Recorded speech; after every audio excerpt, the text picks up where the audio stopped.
This patient's unconscious state and battered body conveys the mayhem which erupted here during the early hours of Sunday morning. The Accident and Emergency Department of the Sangre Grande Hospital was transformed into a war zone after turf war made its way from a party into the hospital facilities. There was a lot of pushing and shoving, and they were throwing some of the articles around.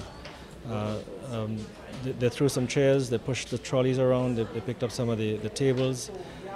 So it was pretty messy this morning. Reports are shortly after 3 a.m. a patient was brought to the Accident and Emergency Department with multiple stab wounds following a fight at a nearby party. The fracas continued on the hospital premises after members of an opposing gang followed him into the hospital.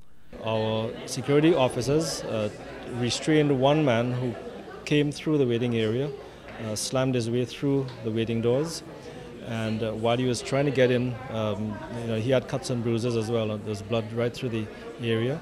He got very upset, very angry, and other people in the group started throwing things around. A third car came, and people started fighting outside. The police were able to restrain them and take them outside, and they started fighting outside on the street. Almost a dozen people stormed this small area, outnumbering the 3 security guards on duty. It's the second violent incident at a health facility within a week. Health Minister Therese Cornelis told CNC3 that while the ministry is being blamed for poor governance, these incidents are not the fault of the Ministry of Health.